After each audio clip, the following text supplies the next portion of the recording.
오늘 은혜 받고 반드시 성취될 하나님의 말씀은 시편 51편 10절에서 15절까지의 말씀입니다. 시편 51편 10절에서 15절까지. 제가 가지고 있는 구약 성경 839쪽에 시편 51편 말씀이 있을 겁니다. 여러분 839쪽 구약 성경 찾아서 우리 10절부터 15절까지 함께 나누어 읽도록 하겠습니다.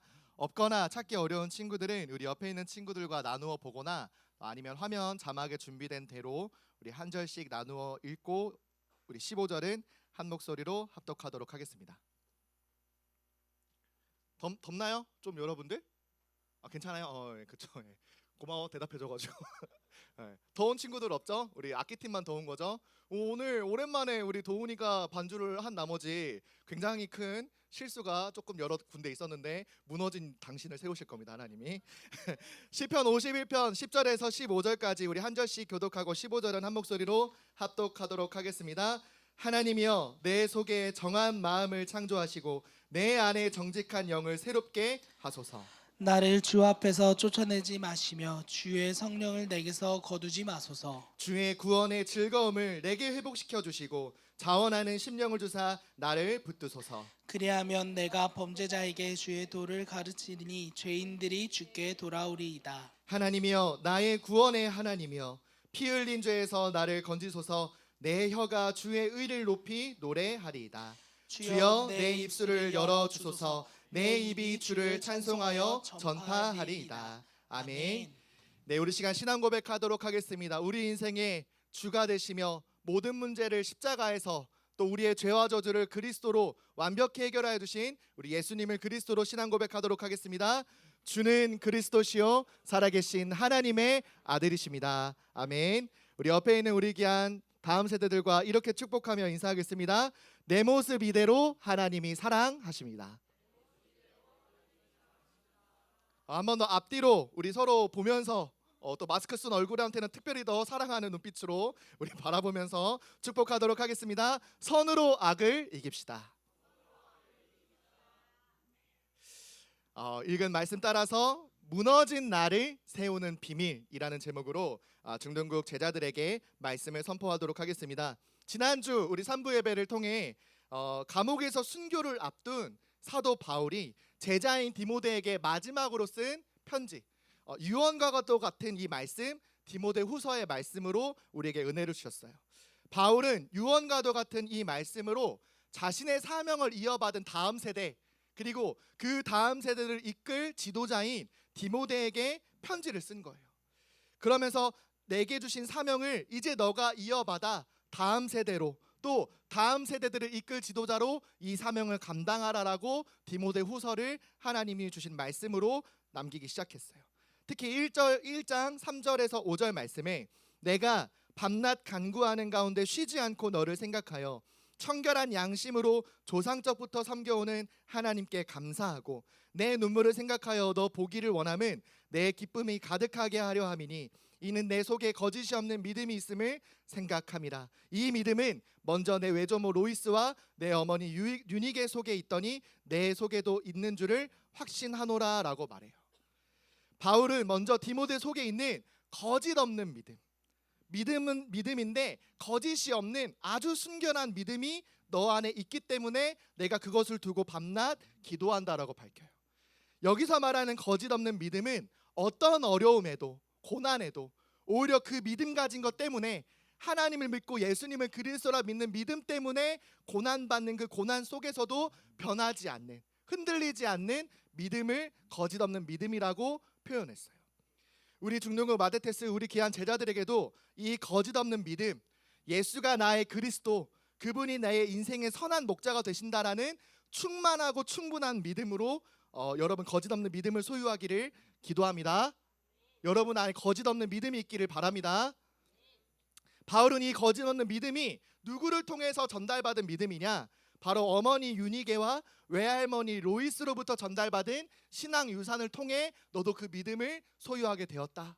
물론 부모님이 직접 주신 믿음은 아니지만 그 부모님과 외할머니를 통해 보게 하신 믿음의 삶을 통하여 너도 그 믿음을 하나님의 은혜로 본받게 되었다라고 말하고 있어요. 하나님이 가정과 교회라는 두 공동체를 세우신 이유가 바로 여기에 있는 거예요.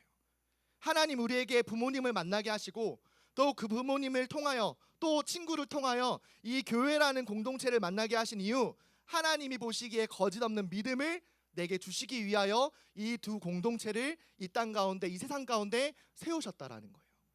그 여러분들, 선생님을 통해서, 부모님을 통해서 많은 것들을 본받을 수 있겠지만 본받을 것이 없다 하더라도, 나는 부모님 닮고 싶지 않아요 라고 하더라도, 여러분들이 부모님과 교회의 선생님들을 통해서 반드시 물려받아야 할 신앙 유산이 뭐냐? 흔들리지 않고 변하지 않는 믿음을 여러분들 반드시 소유해야 돼요.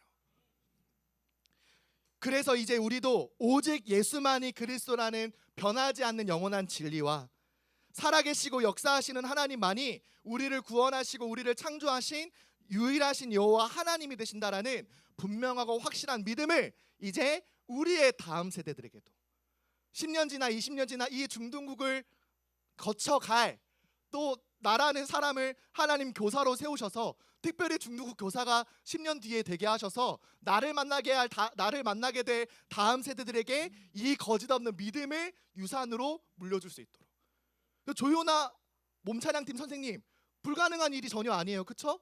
오늘 지금은 표정이 별로 좋진 않더라도 10년 뒤에는 교사가 돼서 표정 밝게 앞에서 이렇게 지도하고 있겠죠. 표정 어두우면 막 속에서 막 불글불글 막 들끓는 열정으로 또 이름 불렀다고 벌써 또 삐져 있는데, 그렇잖아요. 여러분, 언제 여러분들이 교사가 돼 있을 줄, 여러분 옆에 있는 교사분들을 본받고 사명을 감당할 줄 몰라요. 그렇죠? 여러분들 통하여서 나를 만나게 될 그 다음 세대들도 이 거짓없는 믿음이 선물로, 유산으로 남겨질 수 있도록 기도하는, 결단하는 은혜가 있게 되기를 예수 그리스도의 이름으로 기도합니다. 디모데후서 1장 8절에 바울은 이렇게 말해요. 그러므로 너는 내가 우리 주를 증언함과 또는 주를 위하여 갇힌 자 된 나를 부끄러워하지 말고 오직 하나님의 능력을 따라 복음과 함께 고난을 받으라라고 말해요. 복음 때문에 감옥에 갇혔어요. 언제 죽을지 몰라요. 많은 사람들이 손가락질하는 죄인 중에 죄인이 돼버렸어요. 그럼에도 불구하고 바울은 너는 나를 본받아라. 내가 복음 때문에 갇힌 자 된 건, 예수를 그리스도라, 우리 인생의 주라, 복음을 전파한 것 때문에 내가 언제 죽게 될지 모르는 이 상태를 너는 부끄러워하지 말고 오히려 이 복음을 위하여 하나님의 능력을 따라 함께 고난받아라. 너도 감옥에 갇힌 자처럼 되라. 이렇게까지 말하는 거예요. 전도사님 여러분들한테 다 전도사 되라, 목사 되라 라고 하면 여러분 기분이 좋아요? 어때요? 싫죠? 네, 그러니까요. 여러분들, 그럼에도 불구하고 전도사 되라, 목사 되라 이런 말이 아니라 복음을 위하여 이 다음 세대들에게 이 복음이 그들에게도 복된 소식이 될 수 있도록 여러분 이 주신 믿음을 따라 함께 고난을 받는 우리 제자들이 되기를 바랍니다.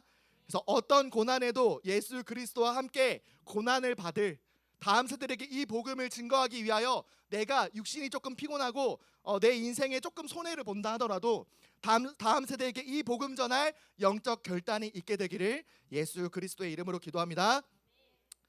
그렇다면 오늘 중동국 예배를 통해 하나님의 능력을 따라 우리가 이 사명 감당해야 되는데, 하나님이 여러분들에게 공급하시는 하나님의 능력이 뭐냐? 첫 번째로 나의 죄를 씻으시는 하나님이라는 거예요. 오늘 시편은 51편 말씀은 자신이 지은 죄에 대해 깊이 뉘우치고 하나님께 용서를 구하는 총 7편의 참회시 중에 다윗이 쓴 시예요. 다윗이 총 3편의 죄를 고백하고 용서를 구하는 참회시를 썼는데, 하나님 마음에 합한 자로 하나님의 뜻을 다 이룰 이스라엘 왕으로 아직까지도 이스라엘 사람들이 가장 존경하는 리더로 손꼽는 이 다윗이 도대체 무슨 죄를 얼마나 지었길래 참회하는 시를 3편이나 지었느냐? 그 내용이 사무엘하 11장 2절에서 3절에 그 다윗의 범죄함이 나타나기 시작해요. 저녁 때에 다윗이 그의 침상에서 일어나 왕궁 옥상에서 거닐다가 그곳에서 보니 한 여인이 목욕을 하는데 심히 아름다워 보이는지라. 다윗이 사람을 보내 그 여인을 알아보게 하였더니 그가 아뢰되 그는 엘리암의 딸이요 햇사람 우리아의 아내 밧세바가 아니니까 하니라고 말씀하세요. 바로 자신의 신하, 가장 충직한 신하인 우리아의 아내 밧세바를 눈으로 보고 아름다워서 범한 죄를 지어요. 일순간의 유혹에 넘어가 밧세바와 동침까지 하고 심지어 아이까지 생기게 됐어요. 이 사실을 숨기고자 우리아를 전쟁터에서 불러내어 그 아내의 집에 빨리 동침하게 하려고 명령을 내렸는데, 오히려 이 우리아는 너무 충직한 신하라. 아니, 나랑 같이 복귀한 군인들이 아직도 전쟁터 그 장막에서 자고 있는데 내가 어떻게 집에 돌아가서 아내랑 같이 동침하겠습니까? 저는 여기 군사들이랑 남아있겠습니다. 너무 충실한 마음으로 도저히 아내랑 또 같은 동침을 하지 않자 왕과 이제 가까운 신하 몇 명만 알고 있잖아요. 이 전쟁터에, 가장 맹렬한 전쟁터에 이 우리아를 보내서 우리아를 죽게 함으로 자기가 동침한 밧세바를 과부로 만들어요. 그 과부가 된 밧세바를 자신의 왕비로 맞이해서 이제 왕의 자녀를 품게 된 왕비가 되어버린 거예요. 몇 명만 알고 있는, 진짜 자신만 입 꼭 다물고 있으면 이제 완벽 범죄같이 보였어요. 완벽한 범죄, 어떤 실마리도 증거도 없는 그런 일인 것처럼 보였는데, 중요한 건 하나님은 전지전능하시다는 거예요. 무소부지 안 계시는 것이 없고, 무소부재 안 계시는 것이 없고, 무소부지 모르시는 것이 없고, 못하시는 것이 없는 무소불능하신 그 하나님이 다 알고 보고 계셨다는 거예요. 그 다윗이 행한 그 일을 하나님이 보시고 악한 일이라고 하나님은 분명히 말씀하셨어요. 그래서 하나님은 나단이라는 선지자를 세우셔서 그 선지자를 다윗 왕에게 보내어 당신이 범한 범죄를 깨우치려고 하나님의 말씀을 선포하기 시작해요. 사무엘하 12장 9절 말씀에, 그러한데 어찌하여 네가 여호와의 말씀을 업신여기고 나 보기에 악을 행하였느냐?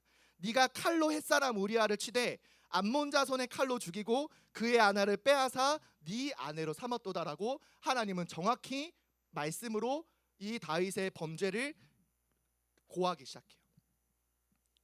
다윗은 자신이 범한 죄악을 선지자 나단을 통해 낱낱이 듣게 돼요.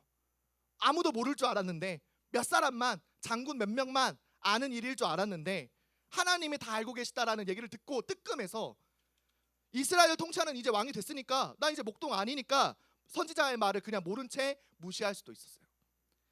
사울 왕처럼, 자기의 앞선 사울 왕처럼 무시하는 정도가 아니라 하나님을 오히려 대적해서 내가 마음대로 제사 지내고 그냥 내 마음대로 하고, 그냥 이스라엘 어차피 내가 다스리는 나라가 돼버렸으니까 내가 그냥 알아서 할게, 하나님 간섭하지 마세요라고 오히려 하나님께 불만을 품었을 수도 있어요.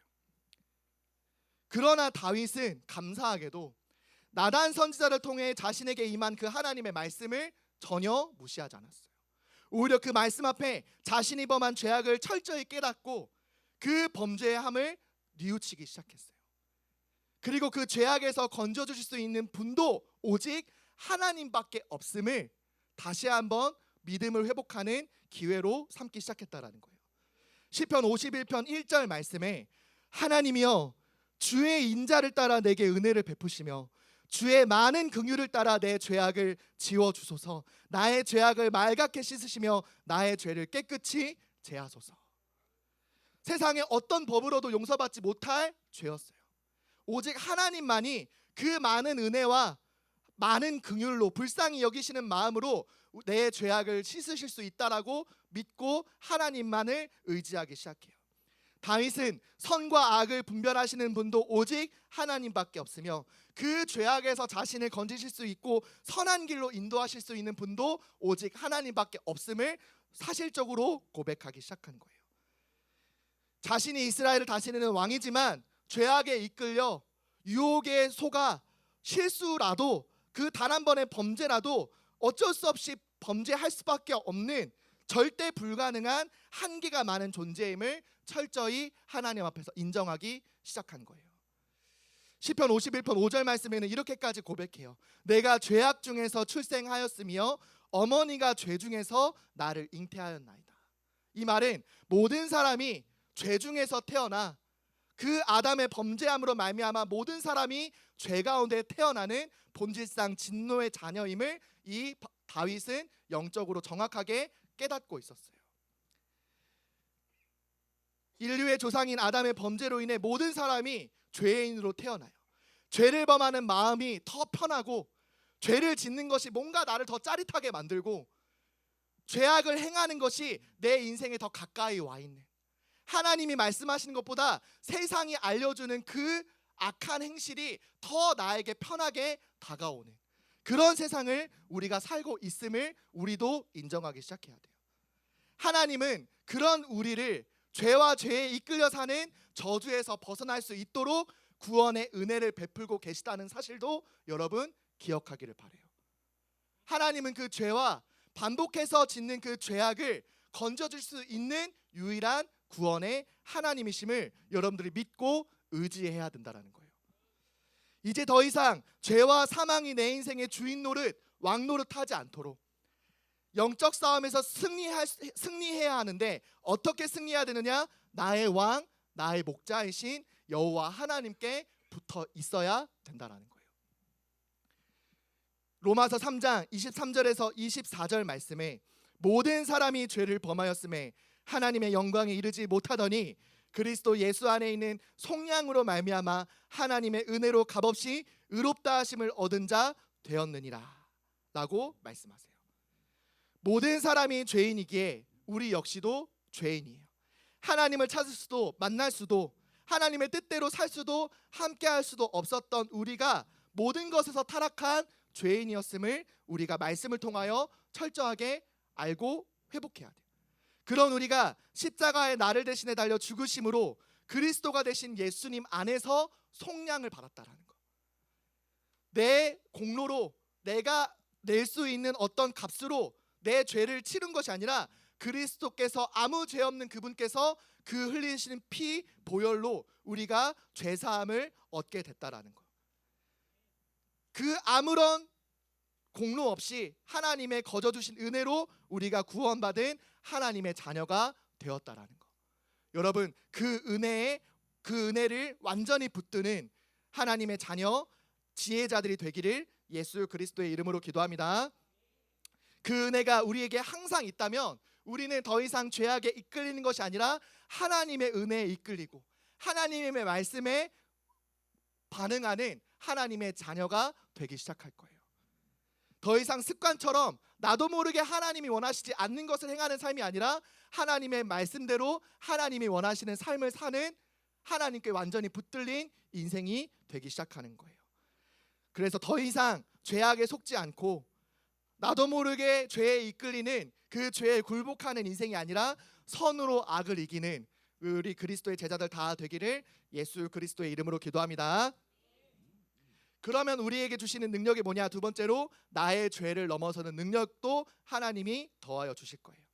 나의 죄를 넘어서는 그 비밀, 그 능력이 어디에 있느냐? 하나님 말씀 앞에 철저히 엎드린 다윗은 다시는 그 죄악이 자기를 침범하지 않고 반복되어 그 범죄를 일으키지 않도록, 악한 일에 굴복하지 않도록 하나님의 능력을 구하기 시작했어요. 시편 51편 10절의 말씀에 하나님이여 내 속에 정한 마음을 창조하시고 내 안에 정직한 영을 새롭게 하소서. 하나님이여 내 속에 정한 마음을 창조하시고 내 안에 정직한 영을 새롭게 하소서라고 기도하기 시작해요. 내 속에 정한 마음을 창조해 달라고, 내 안에 정직한 영을 새롭게 해달라고 다윗은 기도하기 시작해요. 다윗은 자신이 하나님 앞에서 다시 범죄하지 않도록 하나님께서 주시는 정한 마음을 내 안에 만들어 달라고, 창조해 달라고 기도했어요. 이 마음은 하나님의 말씀과 그 뜻에 철저하게 전적으로 순종하는 마음을 뜻해요. 하나님 말씀 앞에 엎드려 순종하고 그 말씀에 믿어지지 않고 이해되지 않는다 하더라도 확실하게 전적으로 복종하는 마음, 그 마음이 정한 마음이에요. 그 마음을 주실 때에만 내가 죄악에 속지 않게 되기 때문에, 습관처럼 끌려다니는 그 악한 행실에서 벗어날 수 있기 때문에 다윗은 하나님만 주실 수 있는 그 정한 마음, 말씀 앞에 순종하겠다, 전적으로 하나님 말씀 따라 복종하겠다라고 하는 그 정한 마음을 내 안에 창조해 달라고 기도하기 시작해요. 우리도 하나님의 은혜가 아니면 단 하루도 온전하게 살 수 없는 존재임을 우리도 기억해야 돼요. 다윗은 목동 시절부터 사울 왕에게 쫓겨다녀 도망다녔던 그 모든 순간마다 목자이신 하나님만 따라가겠다, 하나님만이 나의 목자이시다라고 신뢰하며 쫓아갔어요. 그 정한 마음이 이 범죄의 한 사건으로 말미암아 다시 내 안에 일어날 수 있도록 기도하는 영적 전환점으로 이 다윗이 기도하기 시작한 거예요. 하나님, 목동 시절 때 그 수많은 도적과 이리떼 앞에서 내 능력과 내 돌팔매질 실력을 의지했던 게 아니라 목자이신 하나님만을 따라갔던 그 정한 마음을 지금 나에게 회복시켜 주옵소서. 내 장인이었던 사울 왕에게 쫓겨 언제 죽을지 모르는 그런 암울한 사망의 음침한 골짜기를 다녔던 그 때에도 오직 하나님만을 신뢰하며 따라다녔던 그 정한 마음을 내 안에 다시 창조하여 주옵소서. 이렇게 기도하기 시작한 거예요. 중동의 마르테스 여러분, 혹시 나도 모르는 실수로 죄악에 머물러 있고 또 빠져나오고 싶어도 어떻게 빠져나와야 될지 모르는 그 막막한 상황과 현실 속에서 하나님만 나를 구원하실 수 있고, 하나님만 나를 선한 길로 인도하실 수 있고, 나를 푸른 초장과 실만한 물가로 인도하실 수 있는 유일한 목자는 오직 하나님밖에 없음을 믿음으로 고백하며 그 정한 마음을 내 안에 두어 달라고 기도하는 그 은혜가 임하는 우리 귀한 제자들 되기를 예수 그리스도의 이름으로 기도합니다. 그래서 완전히 역전시키세요. 여러분들의 인생에 나도 모르게 하나님과 상관없이 끌려다녔던 모든 불신앙과 모든 그 옛 체질에서 완전히 내 인생을 역전시키는, 하나님의 말씀을 따라가겠다, 하나님의 말씀에 철저히 순종하겠다, 그 말씀을 따라가는 어린 양 되어 길 잃어버린 어린 양들이 내 뒷모습을 따라 선한 목자를 만날 수 있도록 내 인생을 이제 완전히 역전시키겠다. 하나님, 내 안에 정한 마음을 주옵소서. 갈급하게 기도하는 우리 귀한 중동국 예배자들 되기를 바랍니다. 다윗은 하나님께서 그 마음과 그 갈급한 심령으로 드리는, 상한 심령으로 드리는 예배를 기뻐하신다라고 말하기 시작해요. 시편 51편 16절에서 17절 말씀에 주께서는 제사를 기뻐하지 아니하시나니 그렇지 아니하면 내가 드렸을 것이라. 주는 번제를 기뻐하지 아니하시나이다. 하나님께서 구하시는 제사는 상한 심령이라. 하나님이여, 상하고 통회하는 마음을 주께서 멸시하지 아니하시리이다. 하나님께서 구약 시대에 양을 바치고 소를 드리고 비둘기를 드렸던 그 모든 제사를 기뻐하지 않는다라고 말한 것은 아니에요. 그러나 제사를 드려도, 예배를 드려도 아무런 이유 없이, 아무런 감정 없이, 아무런 느낌 없이 드리는 예배를 하나님은 받으시지도 않는다. 아무리 비싼 제물을 드린다 하더라도 너 안에 하나님만 나를 살릴 수 있습니다. 하나님이 아니면 나는 하루도 버틸 수 없습니다 라고 하는 그 상한 심령이 없고서는 하나님 어떤 제물도 기뻐 받으시지 않는다라고 다윗은 말해요. 지금 어떤 마음으로 여러분 예배 드리고 있습니까? 여러분 안에 다윗과 같이 내가 알지 못하는 범죄함도 하나님 반드시 용서하신다, 하나님 아니면, 하나님이 주시는 마음 아니면, 은혜 아니면 나는 하루도 살 수 없다라고 말하는 그 상한 심령으로 예배 드릴 때 하나님은 그 예배를 기뻐하시는 거예요. 나 잘 살 수 있어요. 예배 한 주 안 들어도 나 거뜬해요. 아무 상관없어요. 오히려 예배가 나를 불편하게 만들고 교회가 나를 더 시험 들게 만들어요 하는 마음이 있다면 여러분 안에 그 정한 마음, 하나님이 원하시는 상한 심령이 회복되는 우리 귀한 중등국 예배자들 되기를 바랍니다. 하나님은 그 마음을 회복하길 원해요. 오늘 주시는 말씀, 이거 아니고서는 내가 한 주를 버틸 수 없습니다. 하나님께 날마다 기도하지 않고서는, 하나님의 은혜를 날마다 구하지 않고서는 나도 모르게 죄악에 이끌려 습관대로 하나님과 상관없이 살 수밖에 없습니다. 하나님, 나를 도와주세요. 하나님, 나의 안에 하나님 말씀에 순종할 수 있는 정한 마음을 허락해 주세요. 그렇게 상한 심령으로 기도하며 예배하고 내 모습 이대로 기뻐하시며 내 모습 이대로 사랑하셔서 언제든 찾아올 때마다 그 쌓아두신 은혜를 베푸시고 그 은혜로 나를 새롭게 시작하게 하시는 하나님의 은혜를 마음껏 충만하게 체험하는 그리스도의 제자들 되기를 예수 그리스도의 이름으로 기도합니다. 그래서 이 결론으로 우리가 눌러야 될 이번 한 주간 오늘 눌러야 될 버튼이 뭐냐? 바로 영적 리셋 버튼을 지금부터 누르세요. 새롭게 시작한다. 리셋. 다시 한번 세팅한다. 라는 의미로 여러분들이 눌러야 될 눈에 보이지 않는 영적 리셋 버튼이 뭐냐? 다윗은 왕이었으나 사람이기에 실수로 큰 죄를 범했어요.